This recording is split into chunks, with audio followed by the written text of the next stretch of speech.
أعوذ بالله من الشيطان الرجيم بسم الله الرحمن الرحيم أولئك جزاؤهم مغفرة من ربهم وجنات تجري من تحتها الأنهار خالدين فيها والنعم أجر العاملين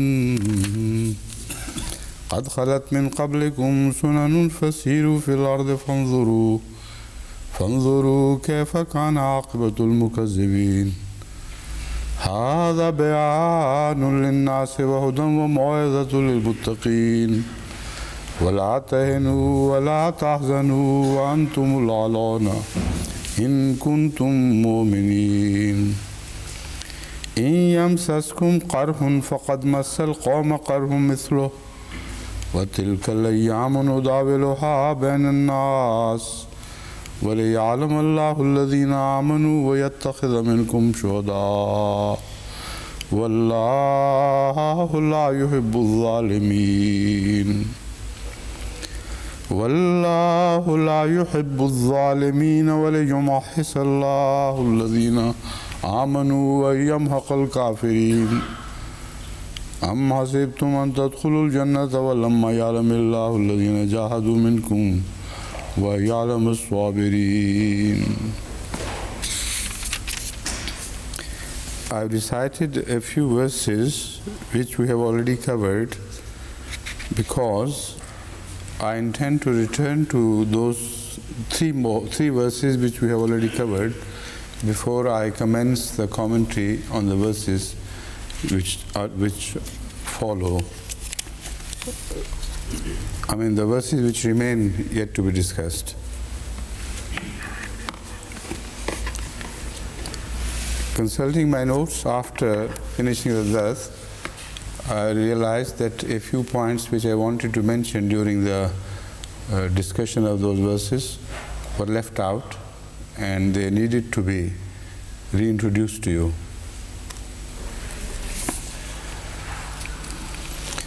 First of all, I mentioned the connection, the possible connection between the word ghafar, ghufran, etc. with the word al-ghufro, which is the kaf, the name of the kaf in Arabic. And I mentioned that it is because of the innocence of the child which makes it resemble a person who has been totally pardoned by Allah and who returns as if to his pristine innocence. In that connection, I had a hadith which I wanted to read to you, which is relevant to the issue and which also speaks of maghfirat in Ramadan. So it makes it doubly relevant, so I wanted to read it to you, which I missed, and I want you now to listen to this hadith, which is حدثني أبي أن في شهر رمضان قال نعم حدثني أبي. Who is this? This is from Aba Salmata ibn Abdul Rahman. Abu Salma relates that حدثني أبي, I heard from my father أن رسول الله صلى الله عليه وسلم ذكر شهر رمضان فقال شهر كتب الله عليكم صيامه وسننت لكم قيامه فمن صامه وقامه إيمانا واحتسابا خرج من ذنوبه كيوم ولدته أمه. Sunan Ibn Majah, Kitab Iqamatul Salat. He relates that I heard from my father that Hazrat Rasul Akram sallallahu alayhi wa sallam mentioning Ramadan and its benefits said, God has made this month compulsory on you to keep fasts, and I demonstrate to you how this fast should be, how the month should be, the dues of the month should be paid, how the month should be acted upon, how all that is required during the month of Ramadan should be done by Muslims. As such, I am before you a living symbol, and I give you an example of how to do it. That is Qiyam Ramadan. Qiyam means to erect something, like you say Qiyamus Salat. So the word apparently means erection, but it has all these meanings which I have mentioned to you. Erection in what sense? To make it deeply established and founded, and make it appear as if it is standing on its own. So when something is deeply established and rooted and has got established, that is the meaning of Qiyam. So what Hazrat Sallallahu Alaihi Wasallam is conveying to you is that how Ramadan should be performed with all the requirements which go with Ramadan, which is inherent in the worship of Ramadan. You can learn from me. And here I am demonstrating to you in entirety what you owe to Ramadan and what is due to you from Ramadan. Having said that, he says, فَمَنْ صَامَهُ وَقَامَهُ إِيمَانًا وَإِحْتِسَابًا. Whoever keeps fasts the way I have described, قَامَهُ إِيمَانًا وَإِحْتِسَابًا, with genuine faith and ihtisaban, and self-censure throughout, where I stand, what are my follies, faults, where I have failed to perform due responsibilities, etc. That is ihtisab.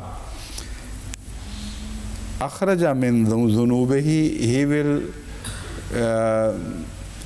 leave his sins behind. He will walk out of his sins. Kayoma waladathu ummuhu, like the day when his mother gave birth to him.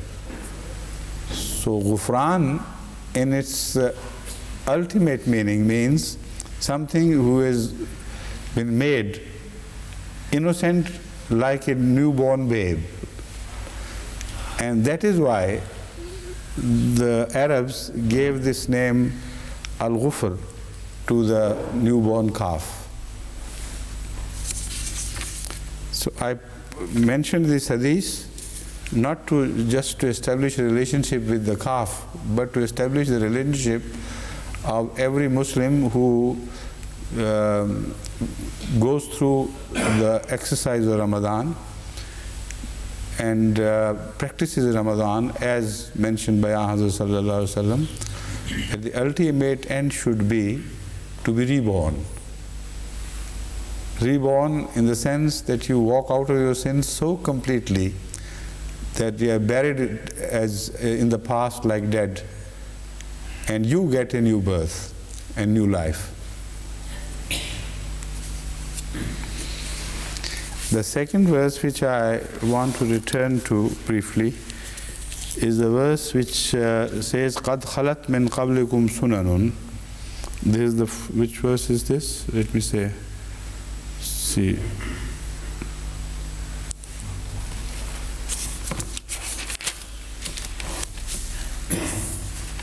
قَدْ خَلَتْ 138. قَدْ خَلَتْ مِنْ قَبْلِكُمْ سُنَنٌ فَسِيرُوا فِي الْأَرْضِ فَانْظُرُوا كَيْفَ كَانَ عَاقِبَةُ الْمُكَذِّبِينَ. I mentioned that Hazrat Muslim Maud has pointed out that this verse draws the attention of the Muslims to the importance of archaeology vis-a-vis the religious truths which are buried deep under the sands of time along the main routes, trade routes.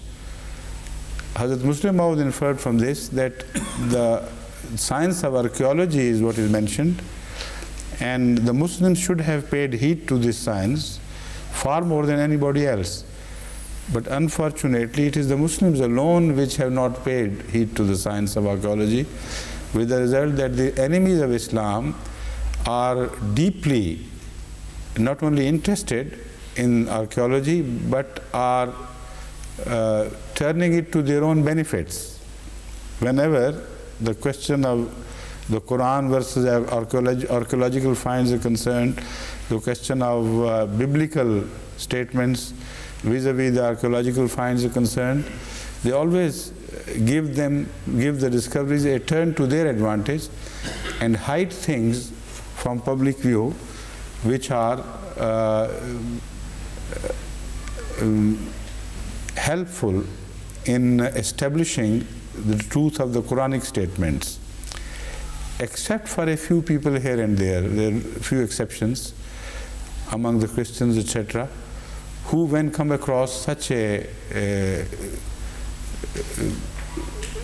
discovery, archaic discovery, which throws light on the truth of the Quranic statements, do not hesitate to mention. So one of those people was an Italian scholar who first discovered the buried town of Ebla, and during the excavations, he and his team discovered a full library of tablets on which were written in a language unknown to them the history of the people, the culture, the society, the state, their relationship with the neighboring states, etc.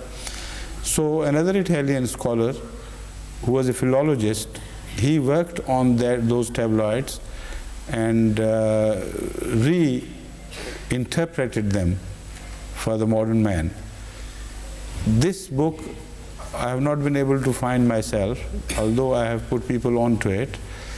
That is very important for Ahmadis to discover this original Italian work and find out what he has to say about the Quran and other things relating to the Quranic truths.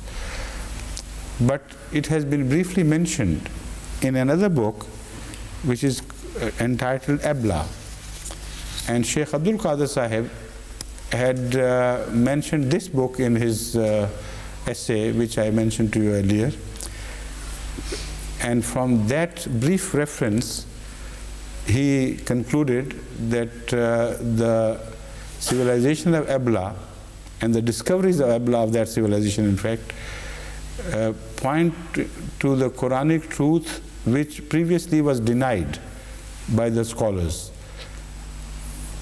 Now this book I have got with me, and a brief cursory study of the book has revealed that this book is written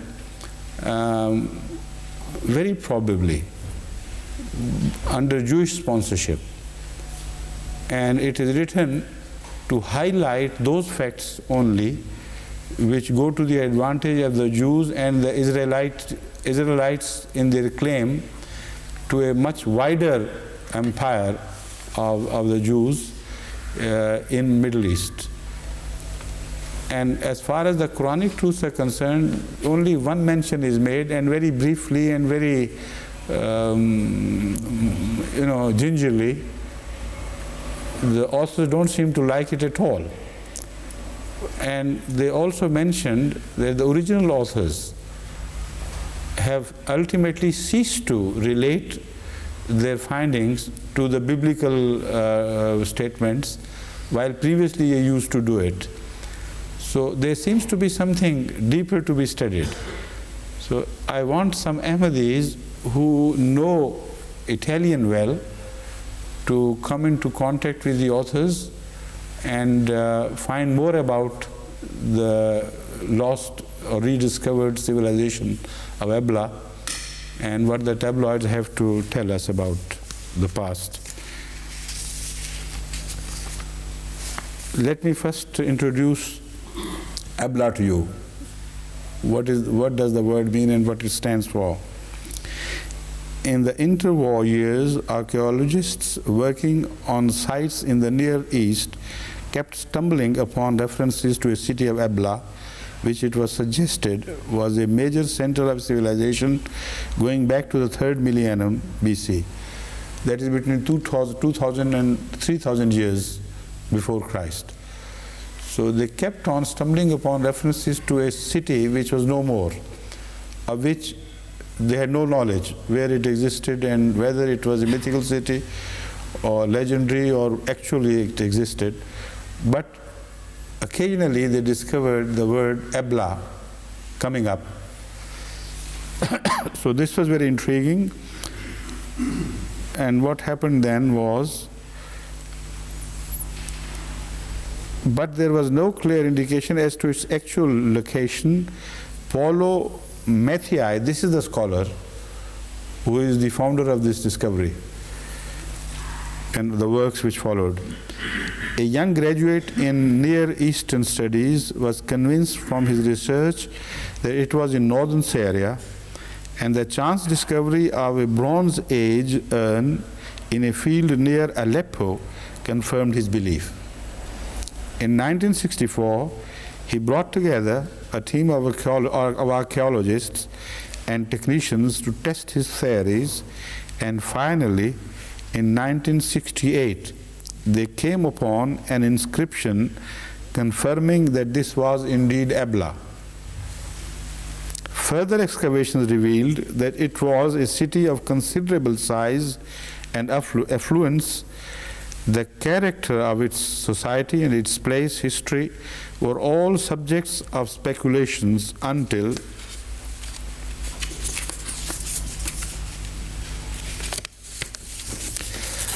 the discovery in 1974 of the Royal Archive, a library of some 20,000 tablets. A library preserved up to that time of 20,000 tablets, written in cuneiform. It was evidently a new language, and when Professor Pettinato, a philologist attached to the expedition, revealed its secrets, he found that it also represented a lost civilization. In this fascinating book, Chaim Bermant and Michael Witzman describe Mattei's initial discovery. Now, this is the book which was made available to me during the past few days, and I have read it, as I said, cursorily, scanning through it, and I found that this is not a book which has any importance for us. It is the original work of Mattei which have to be studied, and for that I am trying to get translations, if possible, if they have already been made. But if not, then some Ahmadi scholar who knows Italian well should devote his time to further study of original works of Mattei and the other scholar, the philologist, whose name I have just forgotten. Pettinato, that's right.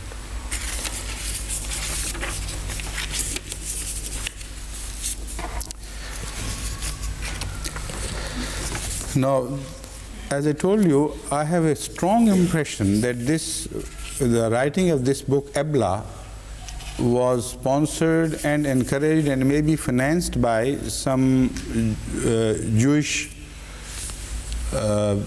groups or wealthy people individually or as a group, or maybe by the Israelite government, because they are very cunning and brief references to things which enkindle hopes and give birth to the ideas of expansionism to the present state of Israel.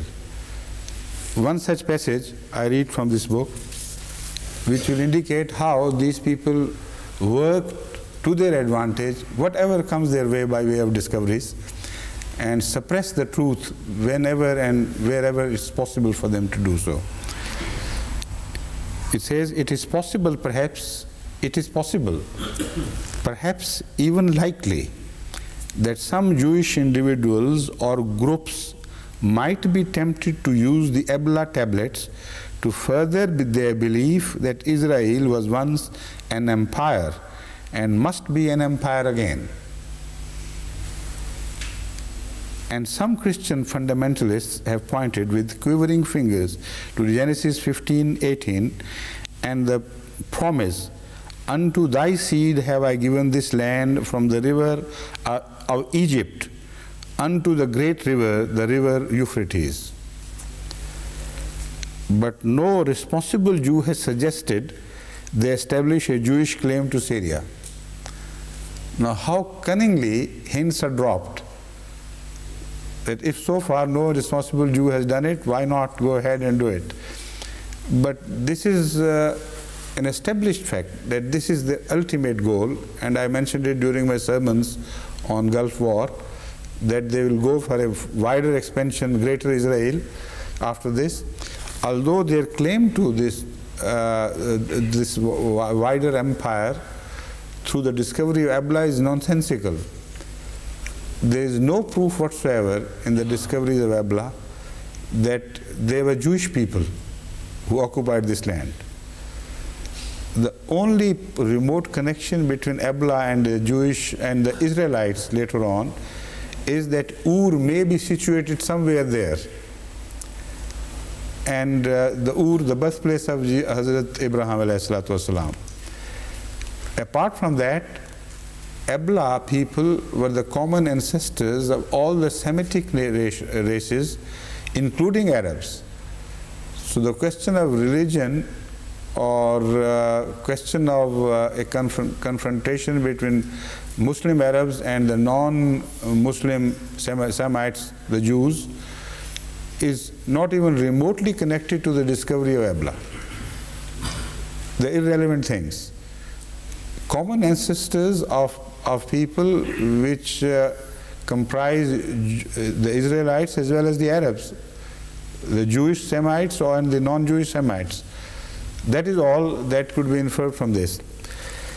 But as I have suggested, the Muslims just are totally disinterested in such scientific discoveries to which the Quran had pointed out 1400 years ago. It would be useful for you. You must study yourself and find out what the history has preserved for you as evidence of truth of the Quran. Where is that reference which I asked you to? This one?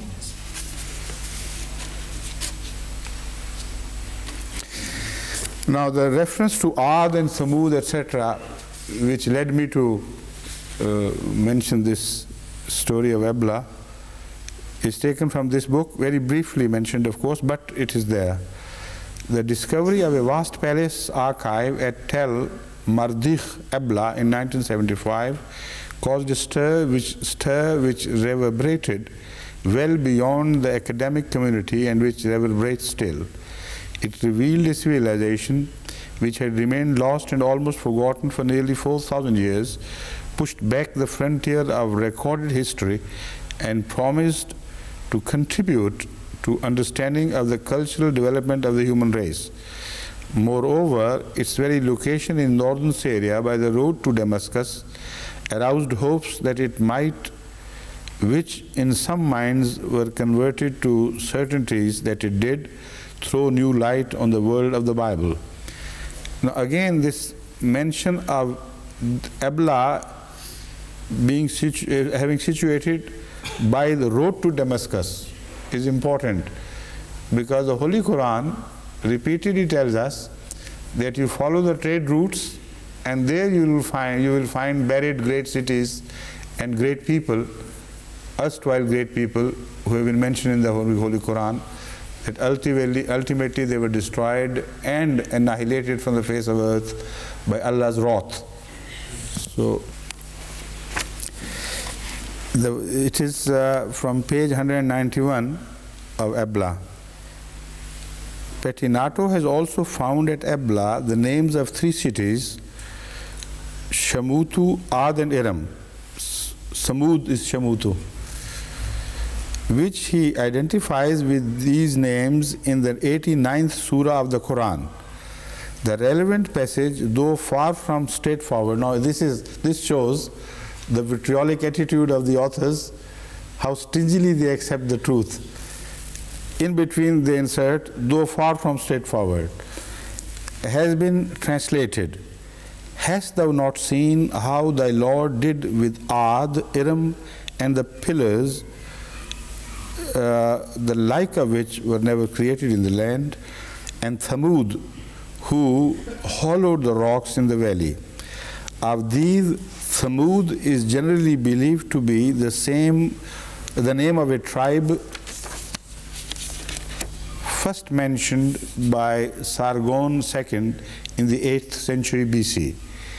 Iram has been much debated, some considering it a tribe, Aram, and others a place. And Ad, thought to be a tribal name, was dismissed as mythical by that ubiquitous killjoy Wellhausen. The reported occurrence of such names at Ebla is certainly interesting, especially since the Ebla names denote cities which Ad and Thamud have been generally considered the names, while Ad and Thamud have been generally considered the names of tribes. It should be about as useful in substantiating the 89th Surah of the Quran as the reported occurrence of Sodom and Gomorrah is in substantiating the 14th chapter of Genesis. Now again here they have viciously tried to confuse the issues and lower the importance of the discovery in favor of the Quranic truth. Sodom and Gomorrah were never debated as possible myths or legends only. They have always been known to exist somewhere, and the discovery only shows light as to the location where they existed, no more. But in the case of the evidence in favor of the Quran, it is a completely different story. Quran speaks of a people, of a great people who were totally wiped out long ago, many thousands of years ago. And all the scholars denied the existence of such a people. They said there is no evidence whatsoever, neither from Bible nor from any other historical records or from any other discoveries. So it is just the Quranic invention that such people did exist.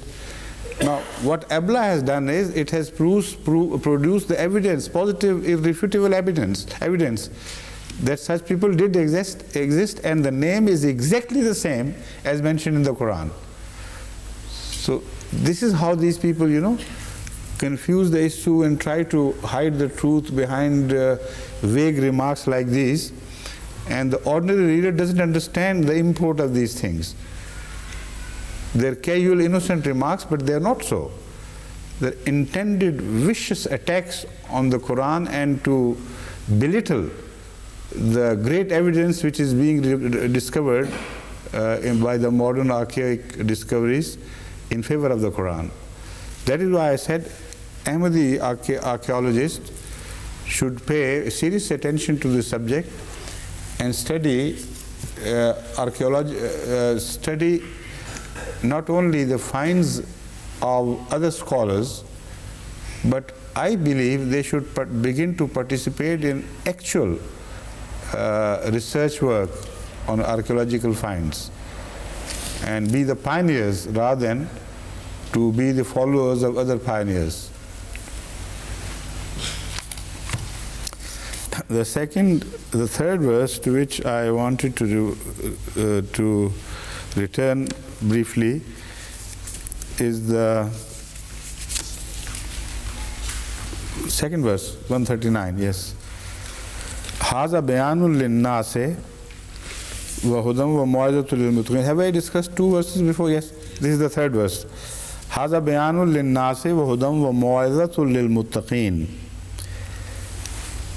Which means this is a clear demonstration to men and guidance and an admonition to the God-fearing. Many scholars, commentators of the Holy Quran, have differed with each other as to which particular thing the word haza refers. Haza bayanun, this is a statement. Does it refer to the statement just immediately preceding, or does it refer to the Quran as such, or does it refer to the events of Uhud, etc., which have been mentioned earlier? And Hazrat Muslim has also mentioned all these three possibilities. I am personally very strongly inclined to believe that it refers to the previous verse, in particular, the verse which we have just discussed.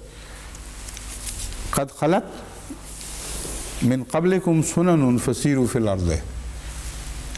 And immediately following this is the verse هَذَا بَيَانٌ لِلنَّاسِ بُهُدًا, the verse which relates to the archaeological finds or the rich possibilities of discovering evidence in the favor of the Quran from archaeological finds. This is, I believe, directly related to this previous verse.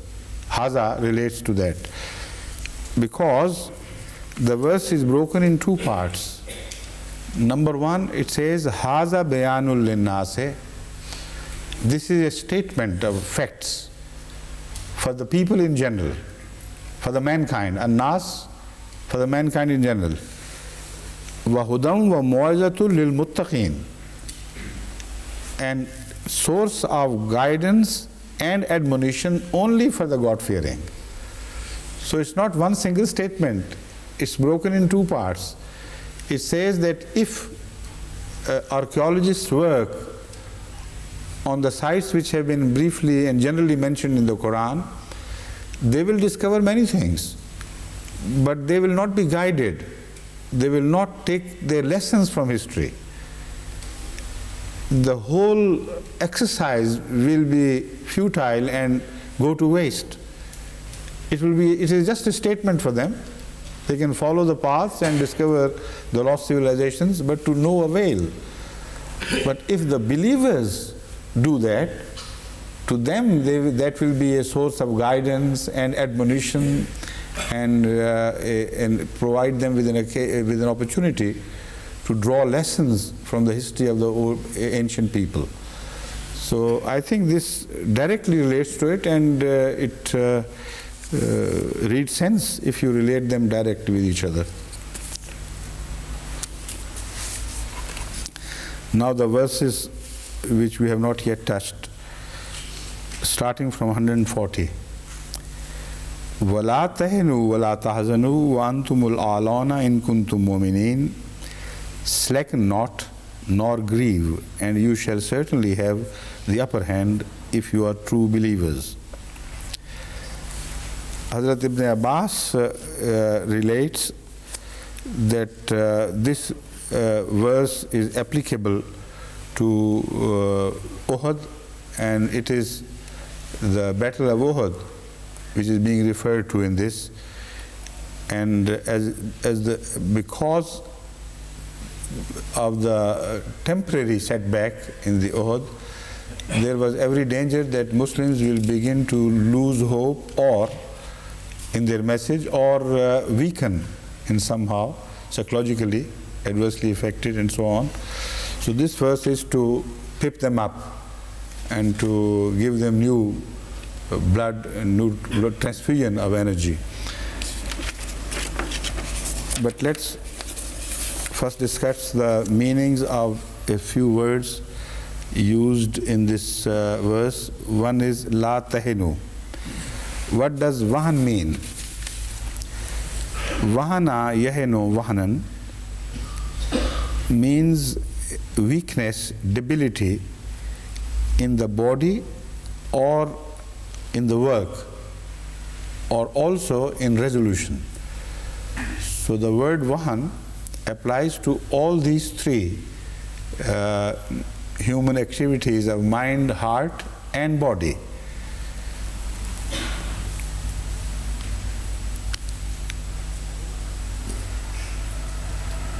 Tawahanat Tairo applies to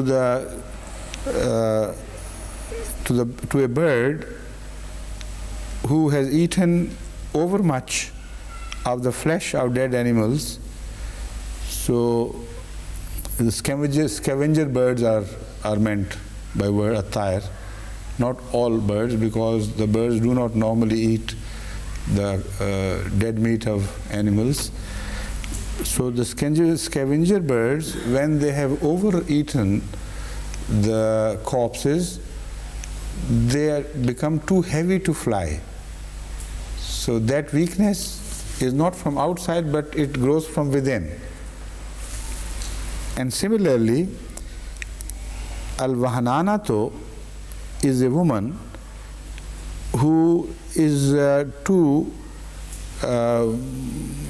easygoing in life and has all the luxuries, etc., available to her, so that she becomes weak because of affluence, because of easy life. Also, it applies to a woman who has grown weak because of being pregnant, because she's being, she's sharing her energies with the embryo or the child within the uterus. So there is a source which draws energy from her body constantly and weakens her from within. So Vahan is, very interestingly, a word which applies to the causes of weakness from outside as well as from within the body. Whether it is because of overeating or because of some leech-like action of an embryo on the mother, whatever the reason be, any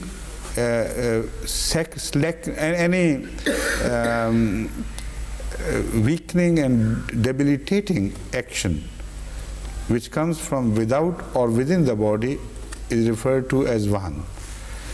So La Tahinu would mean that do not slacken, do not weaken, do not give up hope by any factors, outer factors or factors which grow from within you. So slackening of faith may also be caused by suspicious, by suspicions about the validity of the message itself, about Allah's, for instance, interest in the welfare and cause of the Muslims, because at the Uhud they saw a setback which was completely contrary to the previous relationship of God with the Muslim society, where He helped them in every respect, in every way, individually and communally. So suddenly it seems that Allah has ceased to stand behind the Muslims as such. So that thought may erode the belief in the Prophet and the message of the Prophet and also in God. So that is why the word Vahan is used here, that any weakness which may grow from within you or may come from outside should be totally rejected. Why, it will follow later on.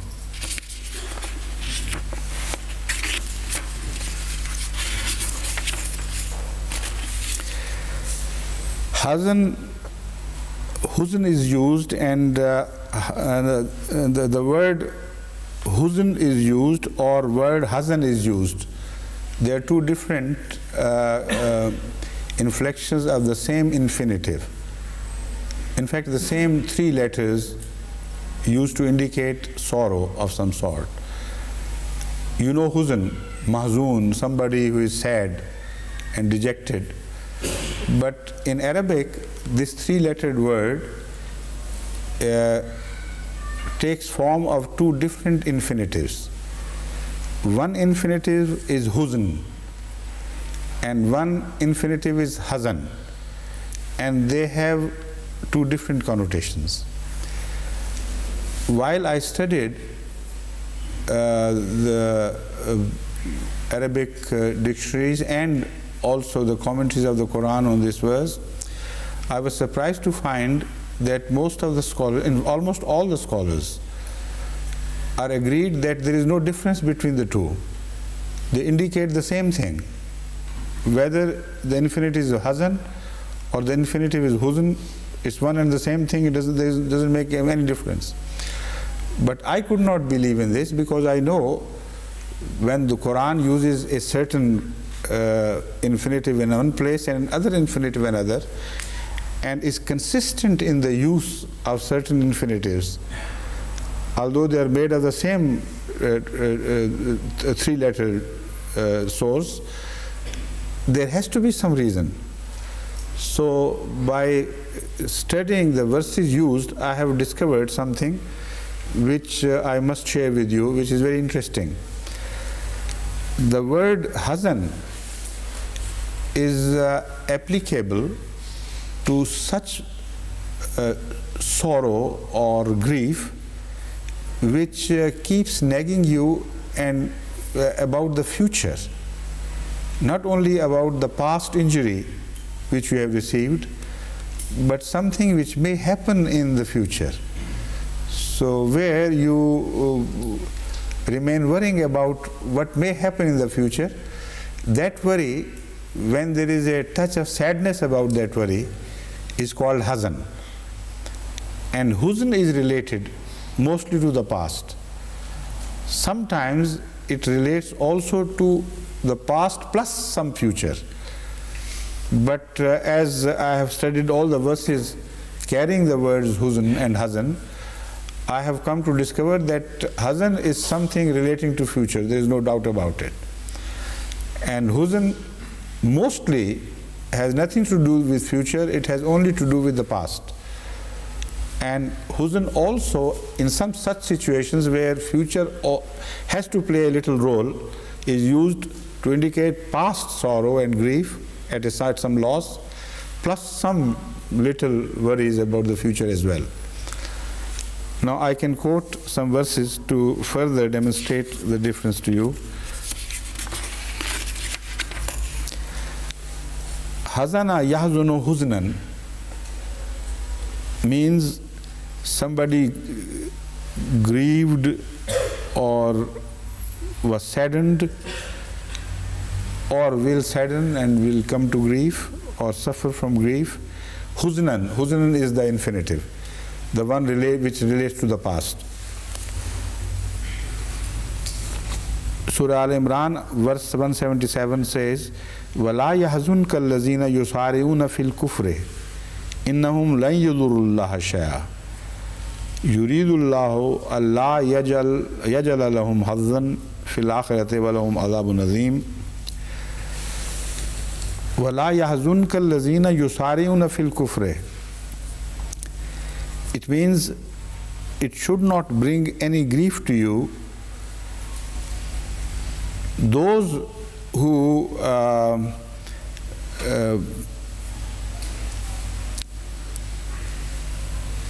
yusari'una fil kufri, who are trying their utmost to help the cause of kufr, that is denial of the truth, and putting all their efforts into this. They should not make you grieve, grieved, or let me see, how is there the word correct? Grieved, I think it is.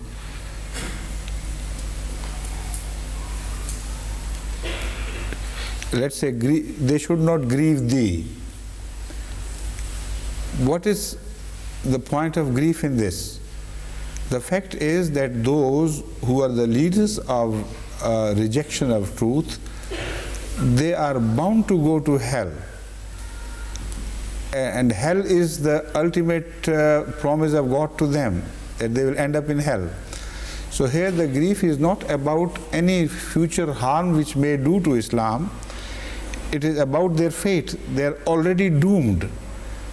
And this meaning is further supported by لَعَلَّكَ بَاخِعٌ نَفْسَكَ عَلَىٰ أَلَّا يَكُونُوا مُؤْمِنِينَ. Will you grieve yourself to death for the sake of those people who are doomed to destruction ultimately? So this grief of Hazrat sallallahu alaihi wasallam, which is mentioned here, relates to the fate of those who are described as leaders of denial, who put in all their efforts to destroy truth. So the grief is not about the future, because the future here is already guaranteed to be free from any harm which may come from them. Lan yuzurullah shay'a. O Prophet, you know that it's impossible for them to injure the cause of God. They will not be able to do it. So here huzn relates to something which is lost, which is past, which can't be retrieved. It is not regarding the future of Islam that Hazrat is told not to be grieved about. Then when they insulted Hazrat Muhammad Rasulullah sallallahu alaihi wasallam, the Holy Quran says, "Wala yahzunka qawluhum innal izzata lillahi jamia." This grief of Hazrat sallallahu alaihi wasallam was not about any loss of respect in future, because he was, when he was just one by himself alone, even then he did not care what others thought about him. But the language was so dirty, filthy and injuring and hurting that it was the grief which may have been caused by that cruel language which is being mentioned here in the Quran. They told Prophet of God, don't grieve about what they say. That is not in relation to future, but only in relation to past.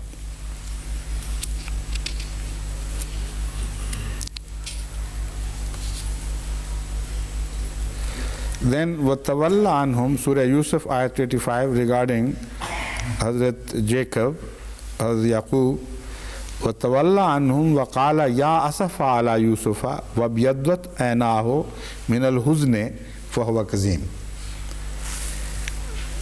And he turned away from them and said, "Oh my grief for Joseph." And his eyes were filled with tears because of grief, and he was suppressing his sorrow.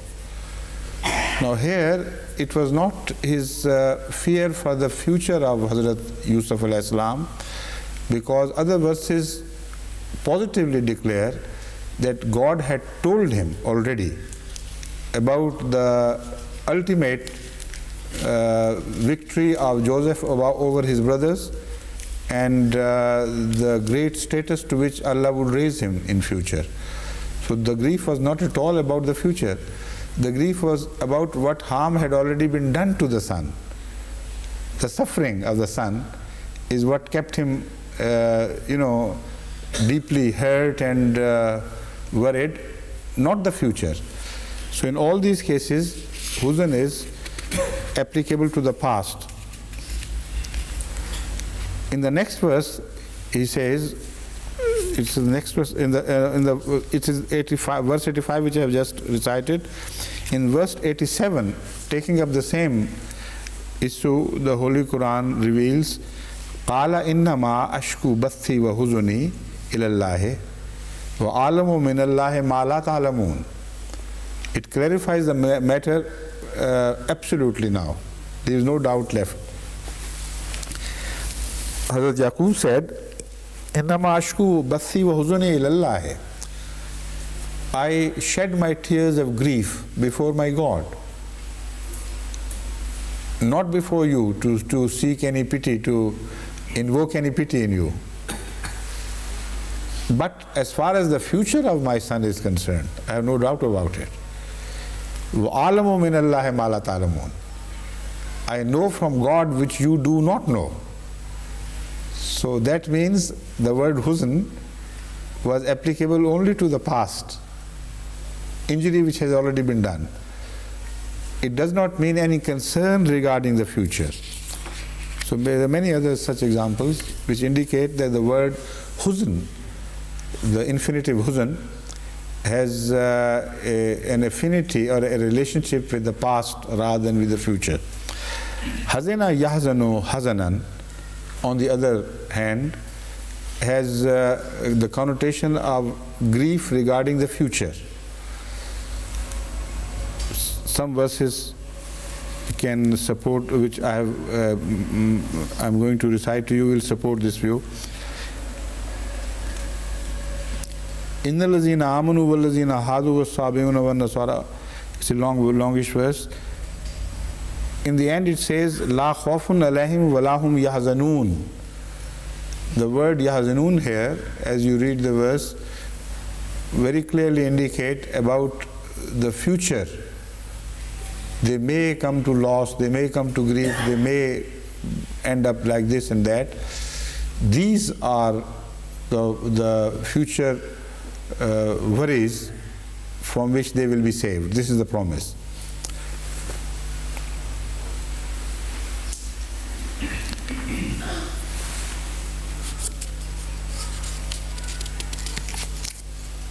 Then Hazrat sallallahu alaihi wasallam, addressing Hazrat Abu Bakr, says in the Holy Quran, according to the Holy Quran, is yaqulu li sahibihi la tahzan inna Allah ma'ana. And remember the time when the Holy Prophet, addressing Hazrat Abu Bakr, his companion, said, La tahzan inna Allah ma'ana. Don't grieve, God is with us. Here he was not referring to any loss they had already suffered about the past. Hazrat Abu Bakr was not at all saddened by the thought of what they had left in Mecca. And that is not at all what is meant by Hazrat sallallahu alaihi wasallam. He was worried, he was grieved in fact, at the possible injury which may come to Hazrat sallallahu alaihi wasallam. So it was not just worry. This worry was directly related to the cause of Hazrat Rasulullah sallallahu alaihi wasallam, whom Hazrat Abu Bakr loved so madly. And when you love somebody, then your worry acquires a connotation of sorrow as well. So in this sense, the word hazan is used here. Don't grieve about what may happen to us or to you or to me. It covers everything. In future, not in the past.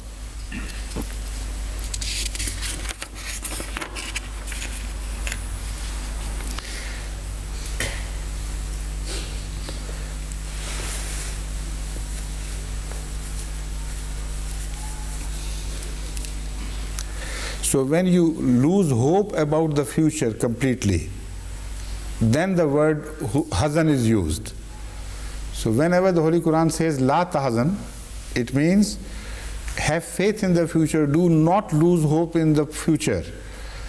But when you have lost hope in the future, there is no possibility of getting out of a difficult situation, then the word hazan is used, not huzn, because hazan applies to the future. For instance, in another verse, those of the companions of Hazrat sallallahu alaihi wasallam who were too poor to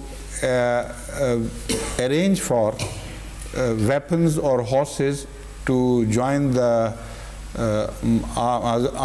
expedition which Hazrat sallallahu alaihi wasallam was preparing to be sent to the north. You remember that their state of mind and grief is mentioned in the Holy Quran, that when they came to offer their lives, please Rasulullah, include us in that expedition, and he refused to take them because he had no horse, no means to take them to that expedition. They returned in a state of hazan.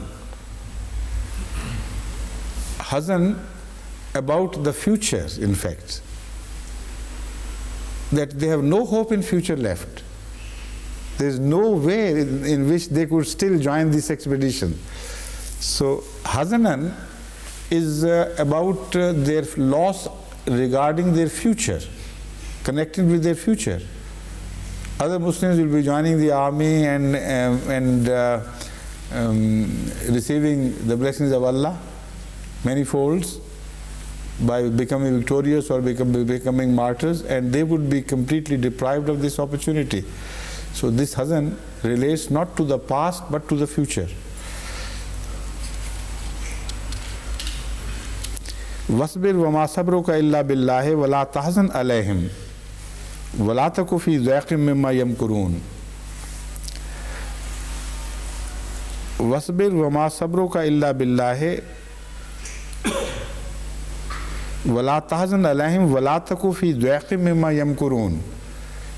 here the Holy Quran uses the word tahzan apparently in relation to past, but it is in relation to the future as well. Because immediately, وَلَا تَكُ فِي ضَيْقٍ مِمَّا يَمْكُرُونَ clarifies the issue. That whatever the enemies of Islam are doing, you should not put yourself to any grief about it, because remember that whatever plots they hatch against you will not be fruitful. God will see to it that they are frustrated. So you have no cause to have any grief regarding the future harm which may come the Muslims' way. So there are other examples, many a verse I have collected to indicate that hazan is regarding the future mainly. فَلَا خَوْفٌ عَلَيْهِمْ وَلَا هُمْ يَحْزَنُونَ. There is no fear and they are not grieved about their future. Now this resolves a problem for us, because whenever you suffer a loss of some sort, grief is a natural phenomenon. How is it possible for the believers not to have any grief at all? You see, that is what has always been puzzling me and worrying me, that why does the Holy Quran say they have no grief while they suffer so much at the hands of their enemies? And they do grieve, because in many ways, Hazrat Sallallahu Alaihi Wasallam also shed tears over his lost companions and lovers and servants and those whom he loved. So grief about the past is a natural phenomenon. Where the Holy Quran says do not do this, it has to have some relation with the future. So la khawfun alayhim wa la hum tahzanun now further clarifies the issue, that the angels descend on them and tell them that regarding your future you must not worry. Whatever you may have suffered, God is going to ultimately give you success and grant you bounties which are unheard of before. And we will remain with you. Do not worry about your future. That is the meaning of huzn. And khawf means fear of the enemy in the present.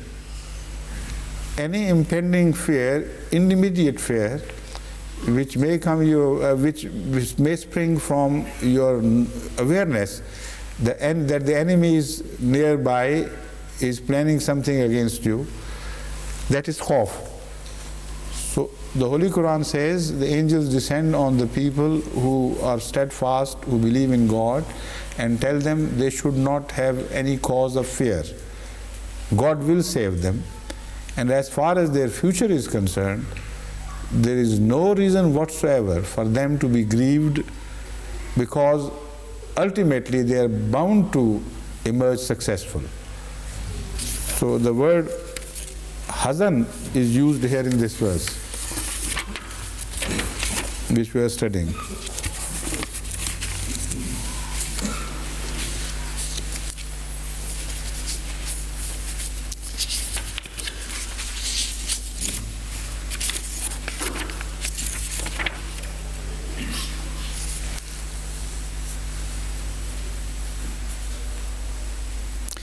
Hazrat Imam Razi has also drawn the same conclusion as I have done myself, that Haza Bayanun is mainly related to the study of the archaeological studies of the past people, ancient people. He says, under verse 140, the first two verses, Qad khalat min qablikum sunanun and Haza Bayanun, are in fact an introduction to the verse which is now under study, that is 141, which means that when you study the history of the ancient people, you will find out, you will discover yourself that they have had temporary gains over the believers and over the companions of the prophets, etc. But ultimately they all came to total destruction and annihilation.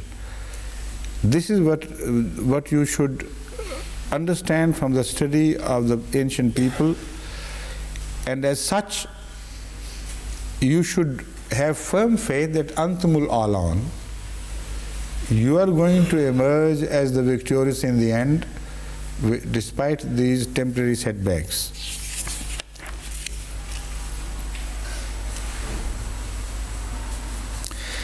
Most of the scholars, even Allama Razi, have got unduly involved, I believe, in the comparison between the losses of Muslims, of Kuffar in Badr, and losses of Muslims in Uhud. And both, all the scholars, almost, I think, all the scholars I have read, get themselves too deeply and unduly involved in this comparison. They believe that Al-Alan here means that if you compare your gains at Badr and the losses of the enemies at Al-Badr with your gains at Al-Uhud and the losses of the enemies at Al-Uhud, you will find out that in the balance you have a slight edge over the enemy. No, that does not in any way improve the state, the psychological state of the Muslims. Because if in the final analysis and the final balance, the Muslims have a few more dead of the enemy to their advantage on their side, this does not mean that the truth has been made manifestly clear and God is with them. These slight differences do not mean much. And it is the main reason why the Orientalists also have been drawn into this comparison, and gladly so. They wanted to do it, because in that way they will belittle the import of the word Al-Alan in its full form and with full implication. So both the Muslim scholars and the non-Muslim scholars go on discussing the comparative statement, the situation through numbers. The Muslims say it was 70 of the enemy killed in Badr and 70 imprisoned. And here in Uhud, about 70 Muslims were killed and no one was arrested. So Al-Alan means 70 against 70 dead, and what you have in the balance left to you is no prisoners. Now this is too small a thing to exult about. I don't believe at all this is what the Holy Quran means. But then the non-Muslim scholars go on further damaging let me say, not damaging, further diminishing the comparison in favor of the Muslims by pointing out that according to some other sources, the dead of the enemy at Badr were not 70, were about 50. Montgomery Watt, for instance, begins with that number and ultimately also quotes 70, but apparently he prefers the number 50. And almost all other Orientalist scholars prefer the lower number quoted in history and say that if anything is left in the balance, it is very doubtful. Perhaps the number of the Muslim dead is greater than the enemies. So how could you describe that situation under the word Al-Alan? Allah means the one who is excelled and who is above everything. He is beyond a shadow of doubt, superior and sublime. And the word Ali means the one who is supreme and who is powerful and high. And also Subhana Rabbi al-Ala is from the same word Alon. God who is supreme, the loftiest, the highest, beyond every concept of sublimity that you may have. So how could you say Al-Alon means this small comparison of numbers? So I totally reject that tendency to compare the number of the dead of the Badr with the number of the dead of the Uhud and the prisoners, etc. Al-Alon has a very simple, clear, categorical message that you are bound to emerge victorious. Nothing can change this fate. Sunnatullah is referred to. It is Allah's unchangeable way, Allah's unchangeable decree which you study in the history. And this decree can be witnessed by the study of the archaeological finds.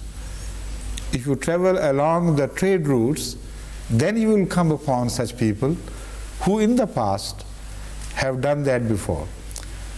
And another interesting statement which is made elsewhere in the Quran about these people is that Aksurahumul Mushrikun, that most of them are idolaters. So when I used to study before, especially noticing this statement, the history as revealed through the mirror of archaeology, I was always worried about these people. They were not those who, there was no apparent evidence of monotheists. Whether you go to the archaeological finds of North America or South America or elsewhere in the world, you find they are idolaters. You find statues buried and temples erected in the name of imaginary gods. So the Holy Quran says exactly this. And that shows the reason of their destruction and annihilation. Most of the people of the past who have been annihilated completely and whose remains are preserved under the debris of time, the sand and dust which has gradually settled over them, will be discovered to be idolaters. So when Allah says that idolatry is something which He wouldn't forgive, this further supports it, that most of the people who were destroyed were idolaters, and that is how it had to be. Then the Holy Quran says elsewhere, Inna jundana lahumul ghalibun, kataballahu la'aghlibanna ana wa rusuli. All this supports the meaning which I have just mentioned about Alon, that the end product is what is being mentioned, not temporary skirmishes.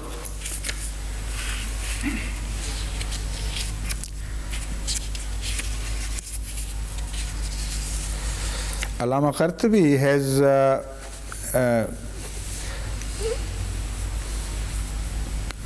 discovered, has presented a completely new angle of understanding of the word Al-Alon. And he says that it refers to the future skirmishes and combats between Muslims and non-Muslims from the time of Uhud onwards. So it says Antumul Alan means that from now on in future you will always be victorious whenever you confront the enemy or the enemy confronts you. So he says that if you study the history of what happened after Uhud, you will not find a single incident where the Muslims were even apparently defeated.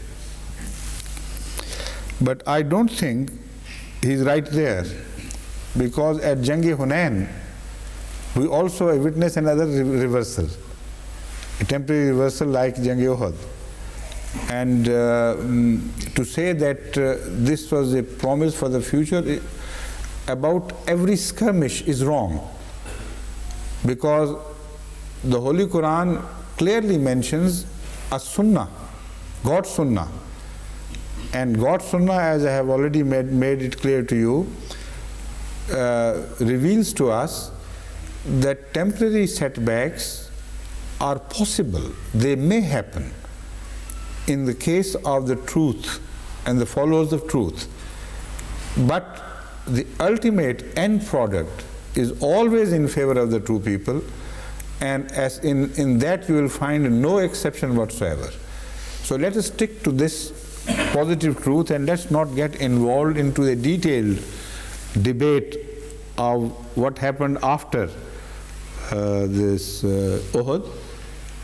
In many skirmishes after Uhud, I remember, not many but a few at least, there was a semblance of defeat or setback, definitely, which was suffered by the Muslims, but that is not what is meant here.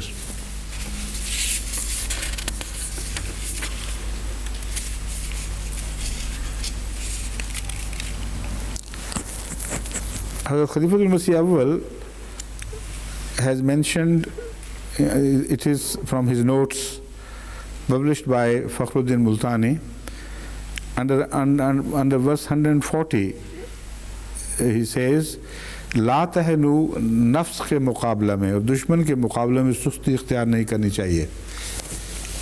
That is to say, La तहनु does not refer only to your confrontation with the enemies without, but also it refers to the enemy within. This is exactly what I have already mentioned to you. The word vahan refers to weakness from within as well as from without. So in one short sentence, Hazrat Khalifatul-Masih IV has also expressed the same view, that this is regarding internal weaknesses as well as the external weaknesses.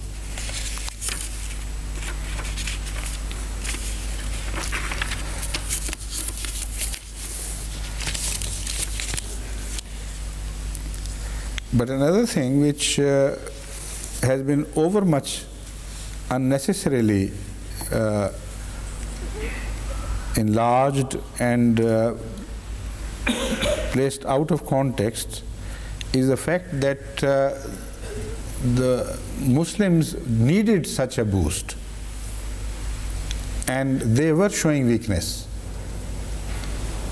I have studied the history of Uhud very keenly and very minutely, and I have found no sign whatsoever of weakening and slackening among the followers of Hazrat Rasulullah sallallahu alaihi wasallam who participated in Uhud. So I personally believe that either this verse, this admonition is addressed to the people of the future who would study the history of Uhud and may draw wrong conclusion, or to the weak who were left behind, probably the latter. There were a portion of the Muslims who did not participate in Jang-e-Uhud. Some of them were positively munafiqeen, hypocrites. Some of them were not hypocrites of that order, which have also been mentioned in the Holy Quran, that they may be forgiven. And some were just weak. So they may have been misled by the conclusion of Uhud, and they may have showed some signs of weakness. So it is these who are referred to, who are addressed, not the companions of Muhammad sallallahu alaihi wasallam, who did not need it. And when we turn to the next verse, then you will know what I mean. It is impossible for us to conceive any weakness in their will, in their faith, in the heart, in the situation of mind and heart, in any way, to justify this rebuff from God, that you are showing weakness. Don't do that.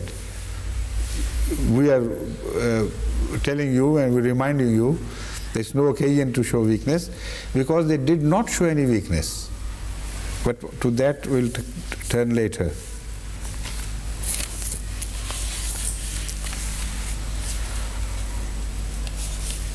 The next verse is, إِن يَمْسَسْكُمْ قَرْهٌ فَقَدْ مَسَّ الْقَوْمَ قَرْهٌ مِثْلُهُ وَتِلْكَ الْأَيَّامُ نُدَاوِلُهَا بَيْنَ النَّاسِ وَلِيَعْلَمَ اللَّهُ الَّذِينَ آمَنُوا وَيَتَّخِذَ مِنْكُمْ شُهَدَاءَ وَاللَّهُ لَا يُحِبُّ الظَّالِمِينَ.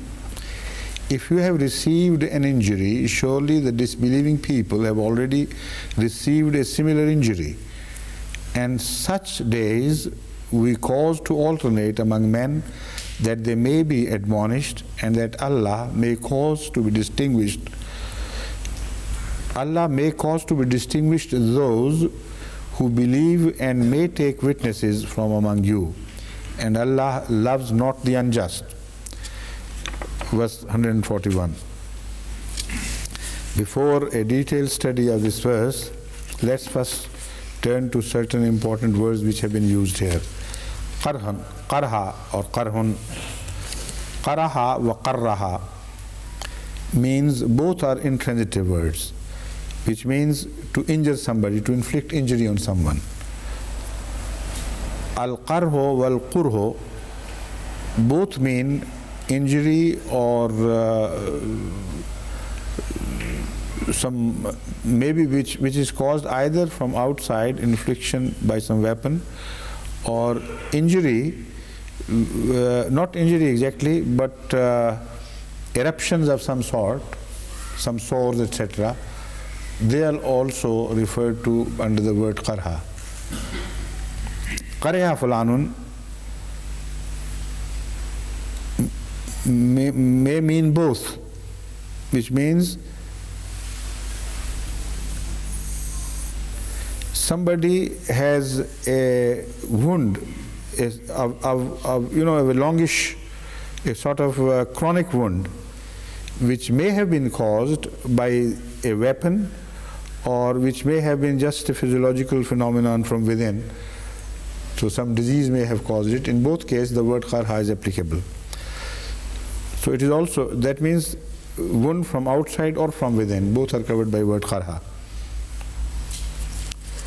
Al-qarhatu, a chronic sore which does not respond to treatment. Qariha jilduhu, if somebody's skin shows pimples and wounds and sores of various sorts, a disease state of the skin is referred to as qariha jilduhu.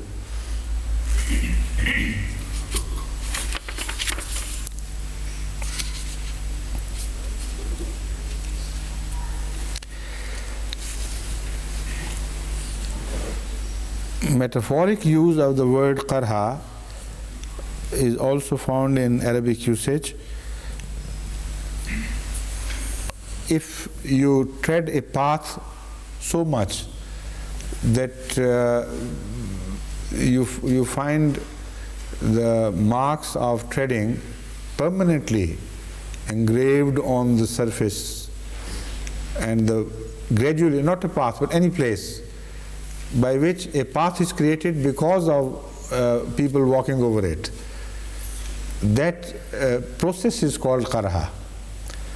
You keep on injuring something repeatedly until it becomes a chronic sore or a chronic impression.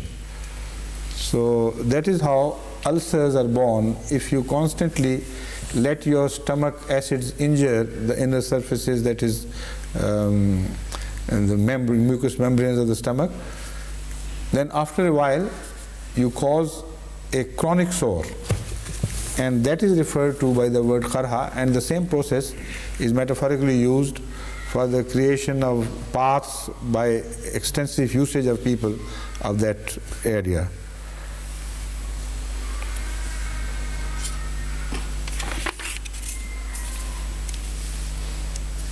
So many other words, meanings which I am leaving out. They are not immediately relevant.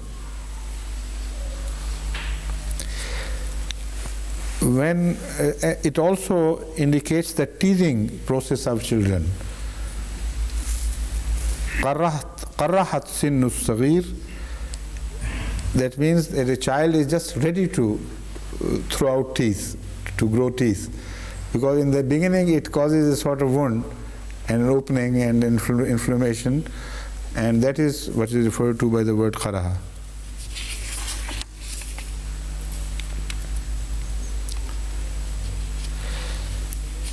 Now another meaning of the word qara is discovered in its inflection iqtirah.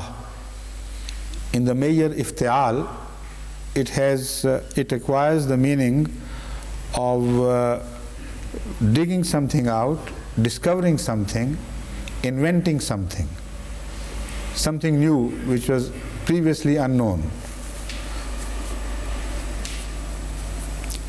So if anybody does it without help from outside, on his own, he is the pioneer inventor of something, then the process of invention is referred to as iqtaraha al-amra.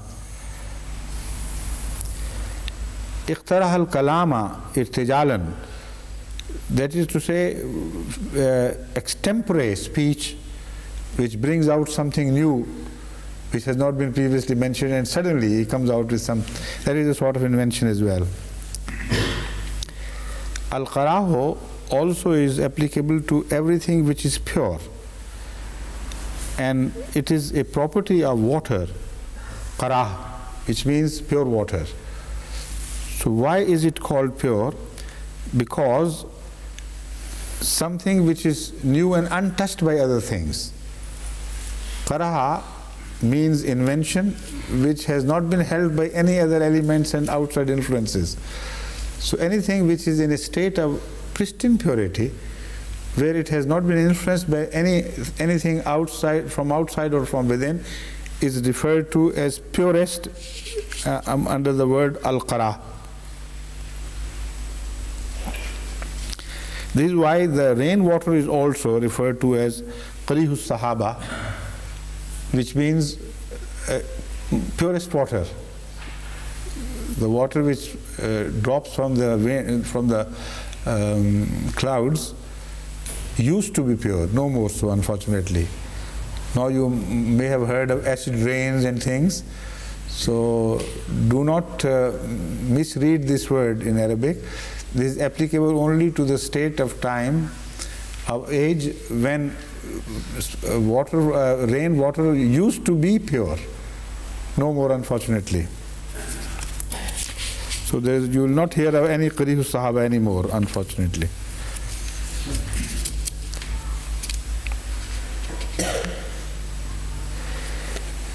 The first appearance of something is also referred to as qariha, because it is always the purest to begin with. So nascent stage of all religions can be referred to as qariha, where they are in the formative stage and they are the purest.